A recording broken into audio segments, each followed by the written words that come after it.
sometimes it's not even what you say, it's how you say it. True. And how you say it can help to advance your message Yes. or retract it. Yes. That the person is not even hearing anything It's again. They're not, just it's not saying, interested they're anymore. just hearing, is this how you will talk to me? Yeah. Communication breaks down where there's lack of trust, from one partner. And so that lack of trust begins to breed different kind of ideas in the mind. Like, can you Yeah. imagine she did this? Maybe she's feeling this way. Maybe she does not like me anymore. Maybe she does not value me anymore. Maybe she's talking to another person. Maybe, different kind of assumptions. An assumption is the lowest level of thinking. If you're serious about how you show up in your relationships, your walk with God and life, well, that makes you one of us. It's Anu and Ololade here, and you're welcome to Let's Toast to Life. in every episode, we have honest conversations about relationships, your fave, personal growth, and faith. Sounds like what you love? Then plug in. And let's toast to life together. Los Gates. Hello, everybody. It's about time. You know what it is. It's Let's Toast to Life o'clock. That's what we're talking about. How you guys doing today? Welcome. Welcome. Take a seat. My dear husband, Alpha, how are you? Wifey, I'm good. Okay. I'm good. I'm Good. happy to hear that. I just said I'm good, and I remember a video I watched on Instagram about a girl talking about how men can be very funny. So she said she asked her husband when he returned from work, hey, how was work today? And then he said, oh, it was good. It was later she saw on the news that there was like a shooting around her husband's workplace, and it was on the news. And then she came back and she was like, I asked you how was work, and you said good. But then it was like, oh well, I mean, it was good. There was some shooting, but I found my way.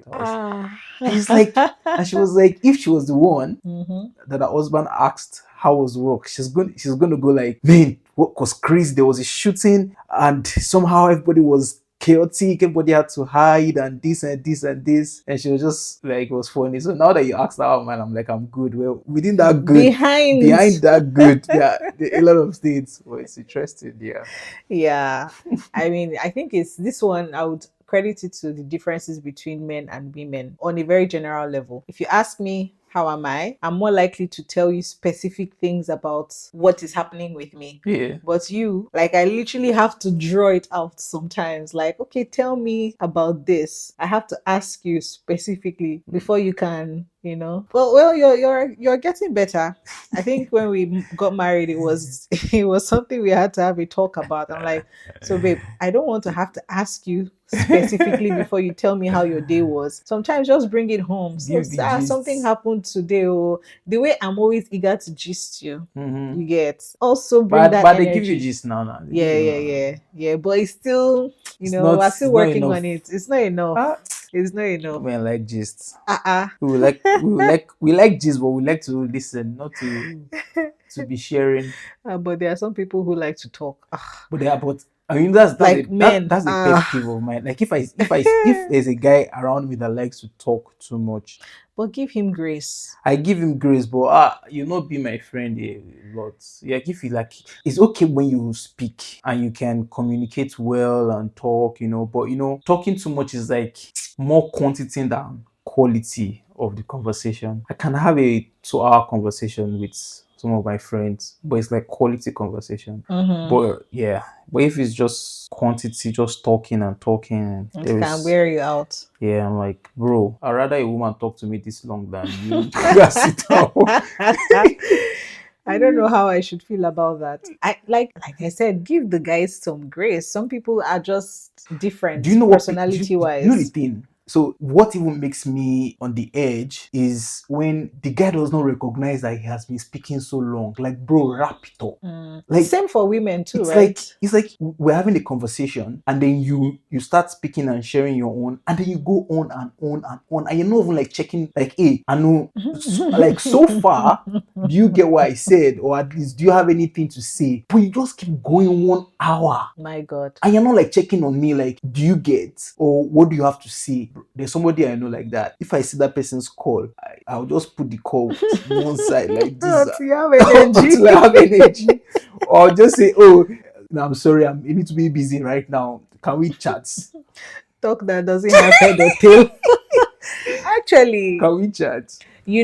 it's funny because I remember, now that you mentioned it, I'm thinking of the scenario that I've experienced similar to yours. Yeah. And there was one interview that I was in, right? It was a 45 minutes call, and I was the candidate at the time. The person who interviewed me was supposed to be like my manager. 45 minutes call. I only spoke for like 5. I'm like, the guy just Kept going on and on. on and on and on and on and on and I was like, no, Can you take a I pause? don't even think I can work with this guy.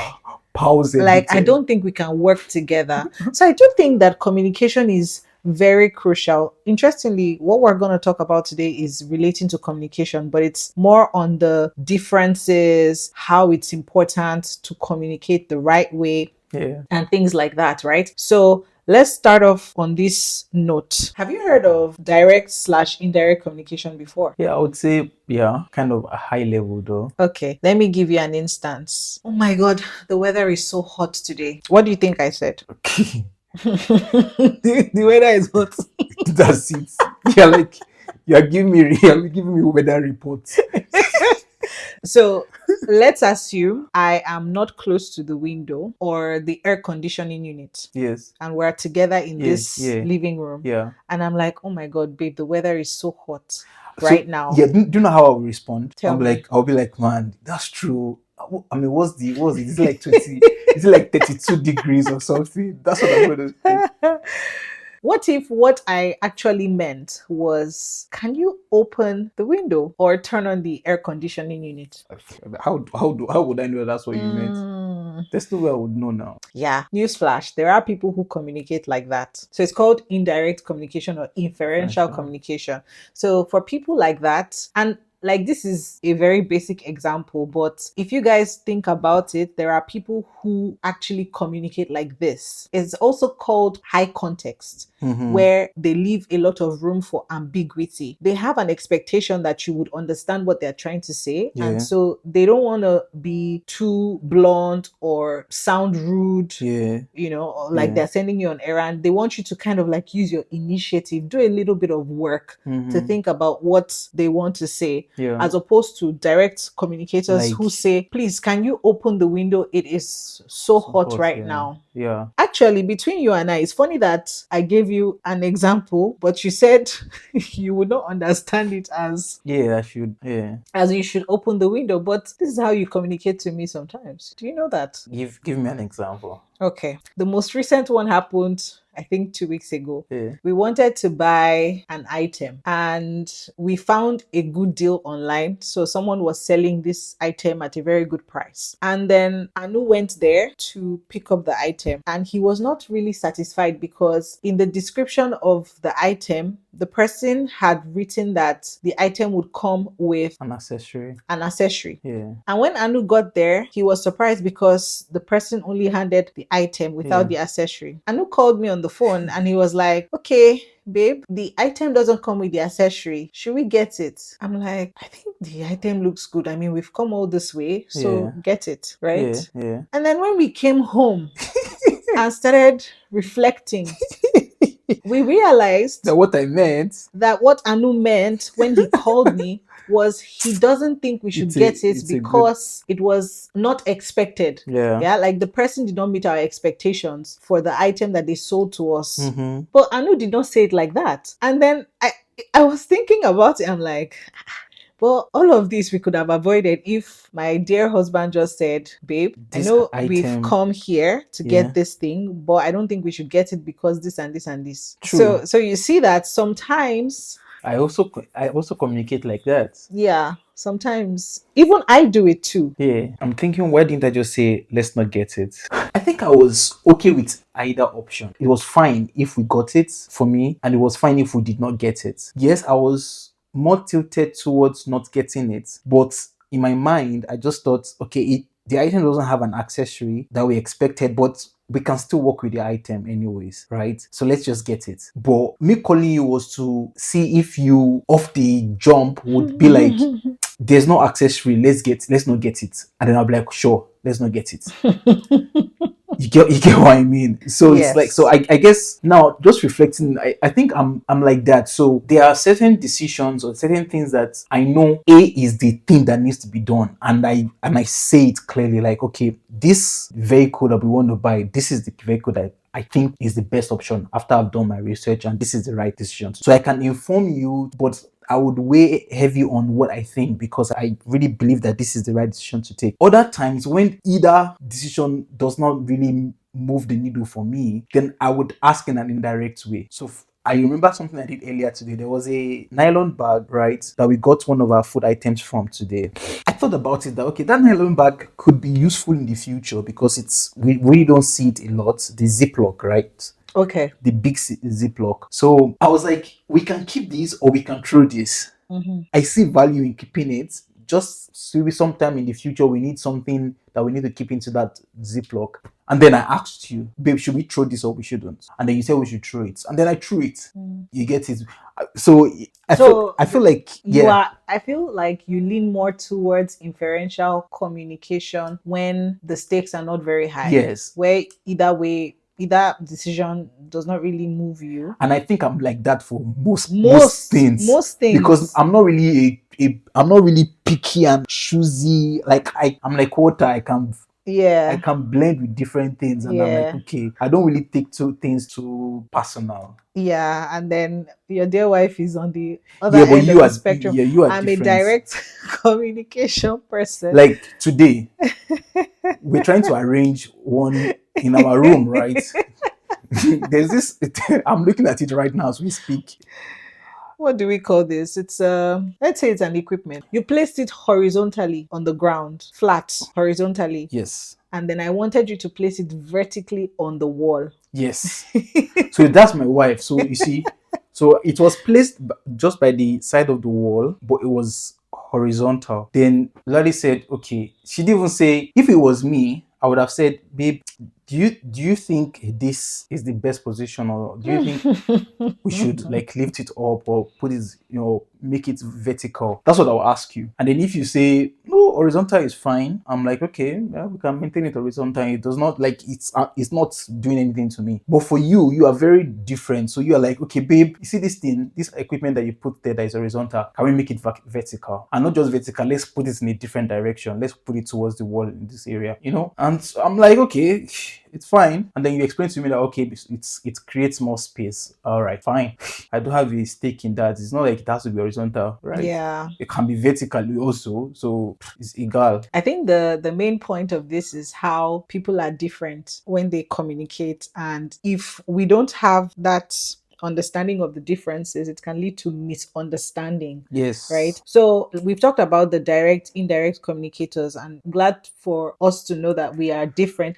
However, I must say that there are times when I tend to lean towards indirect communication. And I feel like there are times also where I'm quite direct. Yes, it depends on the scenario. Yeah. I think at work, I learned it. I learned how to be diplomatic sometimes. Mm-hmm. I learned it actually from one of my, should I say, previous managers. I noticed that when she wanted to give me a feedback, she was not necessarily saying this is not good. She'd be like, what do you think about? And then I had to learn that what she meant was, let's do it this way. But she didn't want to sound like she was pushing me. So she just made it sound like, okay, I want you to think about it. I'm to be honest, I feel like I'm really like that. Yeah, that's your dominant communication style. No, for real, giving. But for communication to be successful, it's important to know when you should be direct. Yes. And when you should give room for a little bit of ambiguity, or not necessarily ambiguity, but let the other person try and catch on somehow, so you don't sound too pushy. Blunt, pushy. There are scenarios where one should be adopted over the other, but generally, I think it's usually helpful when you are direct. I just like when people tell me exactly what they mean. For me, it's like being honest. And I'm not saying that when you don't directly communicate, it means that you're dishonest. I just think it saves us time.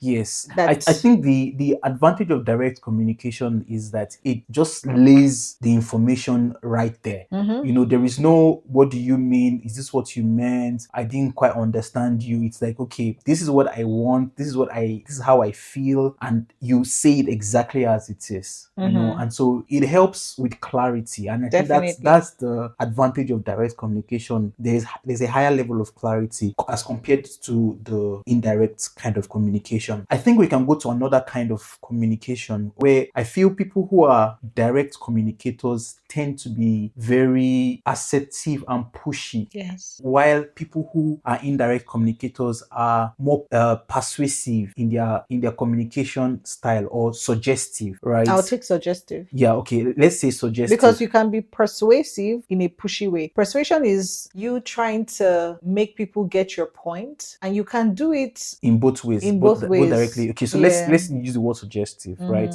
And I think this also comes down to different kind of personalities. There are people, like, I feel people who, if we're going to use the four personality types, the sanguine, choleric, phlegmatic, and all of, and the last one, I feel people who are more choleric use direct and pushy kind of assertive communication, and people who are more on the phleg spectrum, right, who are more phlegmatic, would use more suggestive kind of communication, where they don't want to sound like they are bossy, they don't want to sound like they want to impose their opinions on you. They have their thoughts, and they are just suggesting that thought to you, like, okay, work with this, let me have your thoughts. I feel like there should be a good balance of both. But for me, I like direct communication, so I don't want to have to figure out what you're trying to say. However, I don't like the pushy kind of conversation that this is what must be done.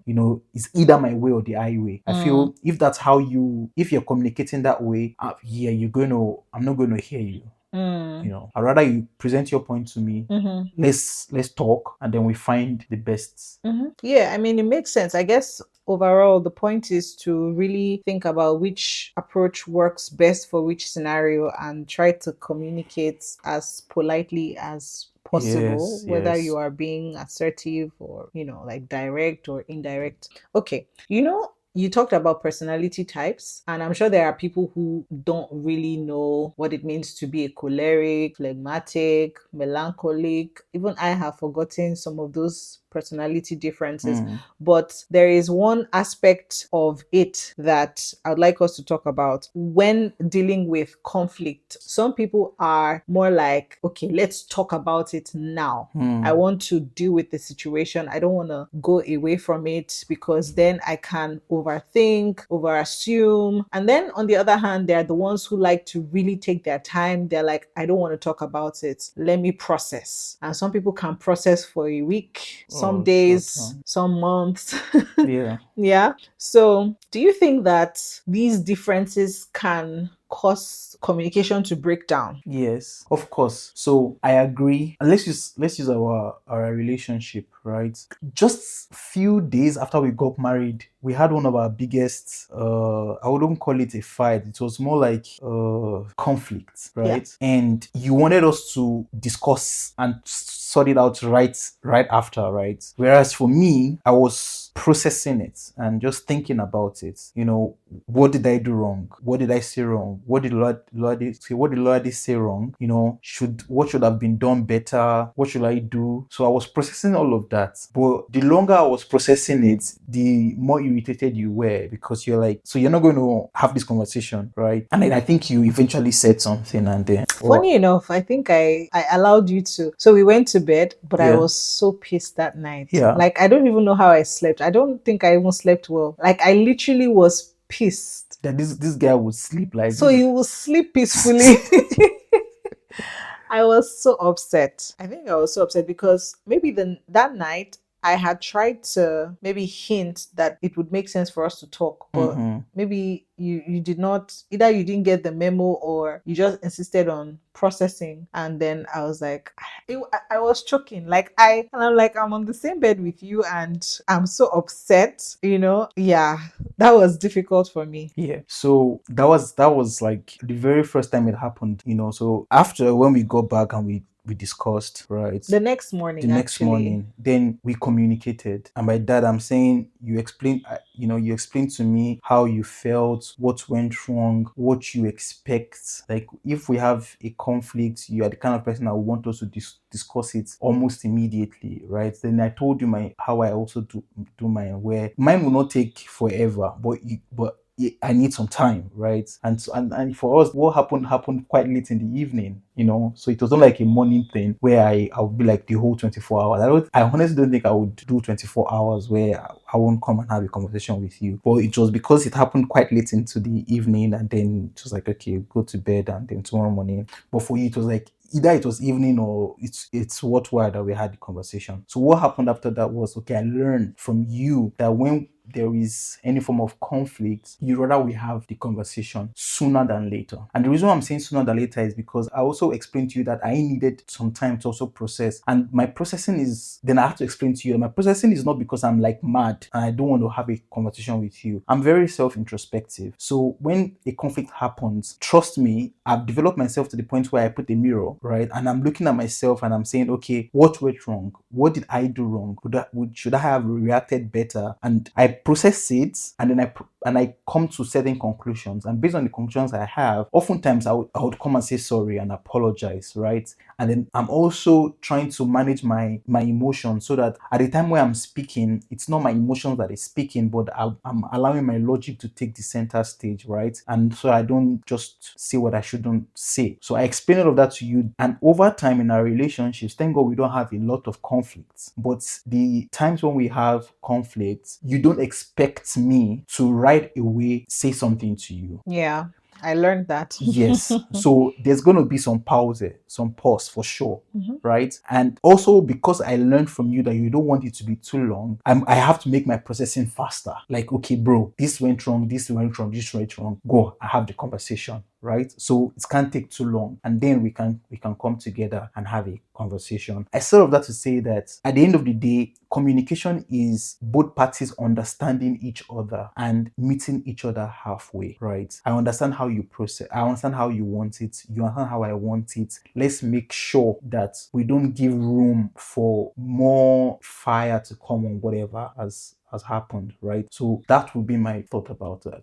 No, it's so great that you summed up in this way, because I was gonna jump on what you said and talk about how I also had to learn just the same way you learned about my own communication preference. Yeah. And now, like, you will hardly ever see us go long without handling our conflicts, because we understand that we are different people and we have to somehow meet in the middle. So I don't expect Anu to come immediately the issue has happened to me, but I know and I trust that he knows that it will be very uncomfortable for me if it goes on too long. And so he, like he said, would process it quickly, and we would then have that conversation. I feel like it's not enough to love someone. You can say you love each other. You can say, okay, yeah, he's the best thing or she's the best thing that happened to me since whatever. But if you guys don't have that ability to compromise for each other and somehow meet in the middle, it cannot always be my way that Anu doesn't have enough time to process what he needs to process before coming to me. I cannot always have my way. In the same way, he also cannot just take hours, days to process whatever it is he's processing. And I feel like so many relationships could have worked if people just knew these things. Yeah. That you people are not the same, but you have to somehow meet in the middle, right? And sometimes when we have these issues, like, you would say, okay, can we talk about it later? Yeah. And that already makes me know that you are aware that there is a situation. Yeah. We're going to deal with it, not now. Yeah. Yeah. So to the partner who likes to process, my advice is that if you are with someone who loves to communicate immediately, you tell them, I need some time. I will come back to you. Yes, acknowledge that there's something. that there's something wrong. Yes, That I needs think that's to be what pisses you addressed. off too. Yes. Like don't just, you can't just Pretend like, or feign ignorance, right? yes. There's an issue. So acknowledge that there's an issue and give your word that, okay, I'm processing this and I promise that I will be back or we'll talk about. I remember something happened also when we're together in the UK and we had a conflict, and I told you, I know there's something right now, we'll fix but it. we'll fix it. Yeah. And that let's say my burning, or let's say the fire inside me was, I don't know, 100. Like, I was literally hot from Yeah. like hurt, HURT.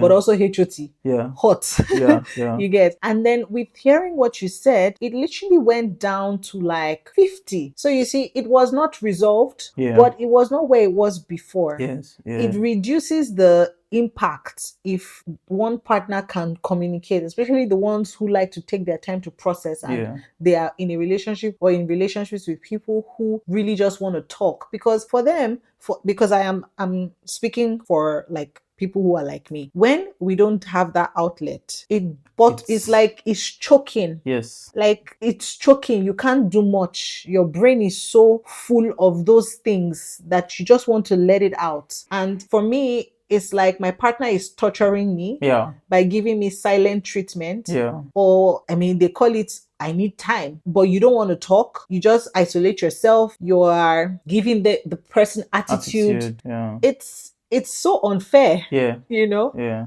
Yeah. So, yeah, okay, since we're talking about this, maybe we can touch on other communication problems that kind of come up in relationships. Yeah. I would say one, and it's about trust and how trust or the lack thereof affects communication. And here is what I mean by trust. Trust is it can be very vague, but here I'm talking about trusting the intention of your friend, if it is in this case, or your partner. If I have a conviction in my heart that Lolade, irrespective of what she has done or said, she always has the best intent for me. It helps me in communicating. If I can trust that your heart is always geared towards my good, even when you do something that I do not like or that I do not appreciate or that I don't understand, just giving you that benefit of doubt that the reason why Lolade said this to me was not because she wants to hurt me, but either she was in her feelings or she couldn't find a better way to say what she wanted to say or do what she wanted to do. But I know that if I'm to check her heart, I would see that she meant good. That framing and that mindset would help me in communicating to you, because what will happen is I would come to you and I'll say, hey babe, I believe that you want the best for me, but why did you say it like this? Why did you do it this way? Just giving that benefit of doubt and just assuming that this person has your best interest at heart can help communication significantly. And I've seen that play out in many instances where communication breaks down, where there's lack of trust, from one partner. And so that lack of trust begins to breed different kind of ideas in the mind. Like, can you imagine she did this? Maybe she's feeling this way. Maybe she does not like me anymore. Maybe she does not value me anymore. Maybe she's talking to another person. Maybe, different kind of assumptions. An assumption is the lowest level of thinking, So when you give people that benefit of doubt. Sorry, I had to. Assumption is the lowest level of thinking. Where'd you get that from? Yeah, it's from my bank, a bank of. For real? Like, is it your quote? Direct quote? No, it's not my direct. I had to be like, that sounded so intellectual. Yeah, but I am. Come on. I mean, we learned it from somewhere, anyways. Yeah. Yeah, so that's what I would say. But yeah, actually, assumption is the lowest level of thinking. Interesting. I just need to sit on that for a moment. Yeah. True. I'm currently reading a book on how communication is important for building bridges to the hearts and minds of people. Mm-hmm. In the book, there is this quote that says, assume positive intentions, otherwise you build a bridge to nowhere. True. So True. Imagine you are just always thinking about the negative. Yeah, like someone does something to you and then you already assume the worst. Or someone says something very just random and you assume the worst. Yeah. You're not gonna connect with that person because you already have something in your mind that serves as a roadblock. Exactly. So you'll be defensive. Yes. Number one. Number two, you would be reactive. Yes. And so it doesn't help to build trust. Yes. It doesn't help to achieve mutual understanding. That's right. Right? So in the book, I really like how I will try to find the actual title. So for those who might be interested in it, they can have a look. But anyway, before we end this episode, I will talk about the book, like the title, for those who are interested. But like for me, it was really important to learn that, and I agree Yeah. with you that trust is super important. And I think when you don't make assumptions, you can easily build that trust True. and maintain it. Yeah. Yeah. So maybe another one that I would like to add, since you somehow touched on it, is tone. The tone, I feel like this is something that honestly maybe is underrated. Some people don't know how to speak and air their grievances. Like or if not you're just shouting at or not me, just grievance, not just grievance. Sometimes can even just to air their opinion. yeah, And I will allow you to speak, but to be honest, everyone is guilty of this at some point. yeah. But continue. Yeah. So for me, I feel like it's something we need to learn and relearn and relearn and relearn, like consciously. So sometimes it's not even what you say, it's how you say it. True. And how you say it can help to advance your message Yes. or retract it, Yes. that the person is not even hearing anything Just again. it's They're not just it's not saying, interested they're anymore. just hearing, is this how you would talk to me? Yeah. I'm just remembering my own personal moments of weakness where I would be so passionate about explaining something to my mom, why I don't want to do something, and she'd be like, Shemi Lumba Sorobe. In other words, is it me you are You're talking talking to to like like that? that. You better adjust that tone for me. So that's mother to daughter. Yeah. And you can imagine when you're having conversations with like friends, relationship partners, and then you're just talking. There's a way you can talk to someone and make them feel less of themselves, and that just blocks your understanding. Yes. Like the person will not get you. Yes. The person is just hearing, don't talk to me like that. Don't do that. You get? So Yes. Yes. that's one. No, tone is so important. I Mhm. agree with you. And it can be the difference between a successful relationship and one that, isn't. Mhm. Because when your message is laced with sugar, people would love it. And the Bible says it, that let your words be seasoned with salt. There's a Mhm. reason why. So it's not just because the words are not true. Sometimes you might even be saying the truth. What you're saying can even change the person's life, can make the person a better person, can even save the person's life. But the way you communicate it is as important as what is communicated.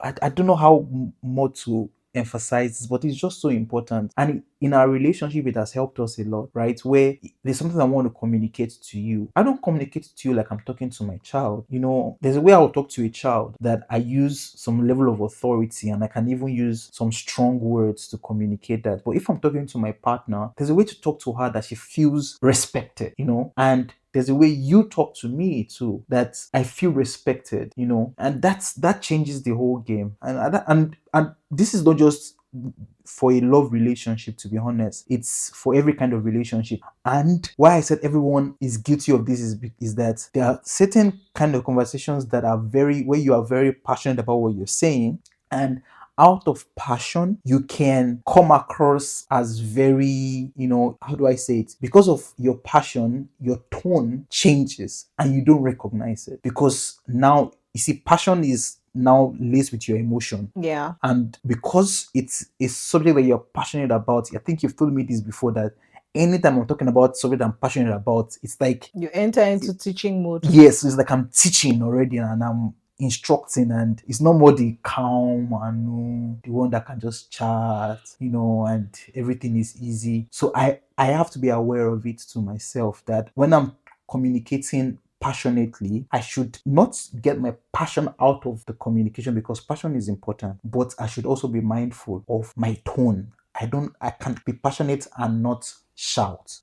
That is also very important. Mm-hmm. Yes, I promised to tell you the title of the book, guys. It's called Bridge Builders: How Superb Communicators Get What They Want in Business and in Life, Nice. by Maria Kerkler, something like that. Yeah, so check it out. Okay, since we're talking about how to build bridges and not burn them in terms of communication being super important, can we maybe wrap up with some rules of communication that would help to foster healthy relationships? So, not just relationships between romantic partners, but also friendships, colleagues, like all day situations. Yeah, communicate, don't just talk. So in communicating, you're not there just to pour, but you are there also to listen. Yeah. So I would say learn to be a good communicator.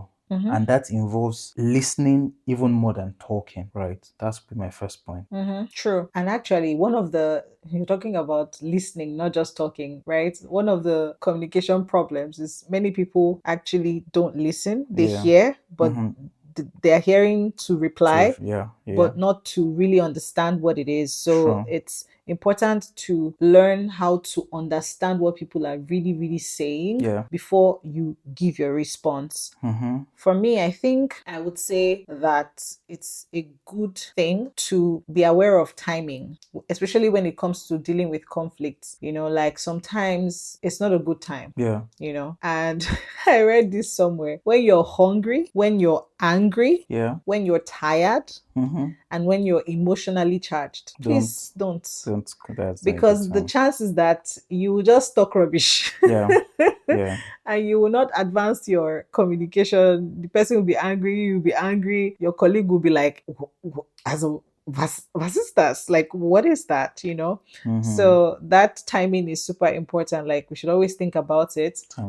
Timing matters. Yeah, one more I would say also is during conflicts, the goal is not to win. It's not about who is right or who is wrong. Eventually, we would know. But Are you sure?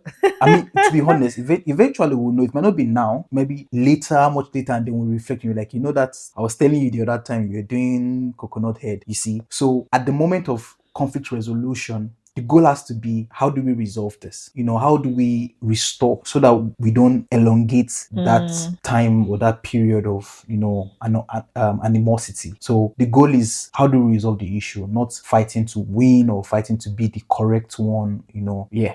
You took the last point that I wanted to give out of my mouth, but I'll still say it. It is that you should be more interested in repairing, in fixing, apologizing. Yeah. So whatever that means, sometimes again, it's really listening to understand, not that you want to be right. Yeah. And then you really care about the person, you really care about the relationship, and you want to make it work. And sometimes it's really that you might be right, but you just have to take a step back and just be the bigger person, Yeah. Because you are focused on repair. Yeah. And sometimes repair is not like, okay, I get an apology. Sometimes repair looks like, okay, I hear you. I'm sorry for what I said. Yeah. That must have contributed to you feeling the way you felt. I'm hoping we can move forward from here. Then reassure. Yeah.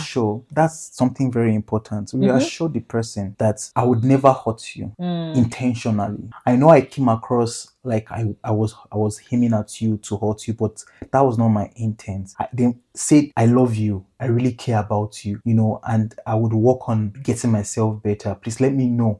There's a way to make it end on a very happy note. And there is no like, okay, we are cool, but we're not very cool.